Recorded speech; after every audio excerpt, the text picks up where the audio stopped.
Street. David Cameron, the Prime Minister. Good morning, everyone. The country has just taken part in a giant democratic exercise, perhaps the biggest in our history.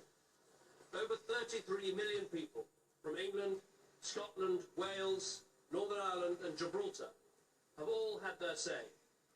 We should be proud of the fact that in these islands we trust the people with these big decisions. We not only have a parliamentary democracy, but on questions about the arrangements for how we're governed, there are times when it is right to ask the people themselves, and that is what we have done. The British people have voted to leave the European Union, and their will must be respected. I want to thank everyone who took part in the campaign on my side of the argument, including all those who put aside party differences to speak in what they believed was the national interest. And let me congratulate all those who took part in the Leave campaign for the spirited and passionate case that they made. The will of the British people is an instruction that must be delivered. It was not a decision that was taken lightly, not least because so many things were said by so many different organisations about the significance of this decision. So there can be no doubt about the result. Across the world, people have been watching the choice that Britain has made. I would reassure those markets and investors that Britain's economy is fundamentally strong. And I would also reassure Brits living in European countries and European citizens living here that there will be no immediate changes in your circumstances. There will be no initial change in the way our people can travel, in the way our goods can move, or the way our services can be sold. We must now prepare for a negotiation with the European Union. This will need to involve the full engagement of the Scottish, Welsh and Northern Ireland governments to ensure that the interests of all parts of our United Kingdom are protected and advanced. But above all, this will require strong, determined and committed leadership. I'm very proud and very honoured to have been Prime Minister of this country for 6 years. I believe we've made great steps, with more people in work than ever before in our history, with reforms to welfare and education, increasing people's life chances, building a bigger and stronger society, keeping our promises to the poorest people in the world, and enabling those who love each other to get married whatever their sexuality. But above all, restoring Britain's economic strength. And I'm grateful to everyone who's helped to make that happen. I've also always believed that we have to confront big decisions, not duck them. That is why we delivered the first coalition government in 70 years to bring our economy back from the brink. It's why we delivered a fair, legal and decisive referendum in Scotland. And it's why I made the pledge to renegotiate Britain's position in the European Union and to hold a referendum on our membership, and have carried those things out.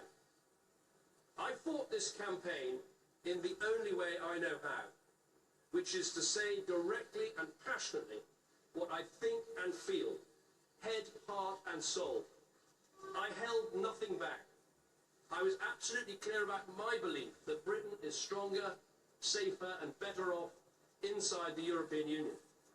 And I made clear the referendum was about this and this alone, not the future of any single politician, including myself. But the British people have made a very clear decision to take a different path. And as such, I think the country requires fresh leadership to take it in this direction. I will do everything I can as Prime Minister to steady the ship over the coming weeks and months. But I do not think it would be right for me to try to be the captain that steers our country to its next destination. This is not a decision I've taken lightly, but I do believe it's in the national interest to have a period of stability and then the new leadership required. There is no need for a precise timetable today, but in my view we should aim to have a new Prime Minister in place by the start of the Conservative Party conference in October. Delivering stability will be important, and I will continue in post as Prime Minister with my Cabinet for the next 3 months. The Cabinet will meet on Monday, The Governor of the Bank of England is making a statement about the steps that the Bank and the Treasury are taking to reassure financial markets. We will also continue taking forward the important legislation that we set before Parliament in the Queen's speech. And I've spoken to Her Majesty the Queen this morning to advise her of the steps that I'm taking. A negotiation with the European Union will need to begin under a new Prime Minister. And I think it's right that this new Prime Minister takes the decision about when to trigger Article 50 and start the formal and legal process of leaving the EU. I will attend the European Council next week to explain the decision the British people have taken and my own decision. The British people have made a choice. That not only needs to be respected, but those on the losing side of the argument, myself included, should help to make it work. Britain is a special country. We have so many great advantages. A parliamentary democracy where we resolve great issues about our future through peaceful debate. A great trading nation with our science and arts, our engineering and our creativity respected the world over. And while we are not perfect, I do believe we can be a model of a multiracial, multi-faith democracy where people can come and make a contribution and rise to the very highest that their talent allows.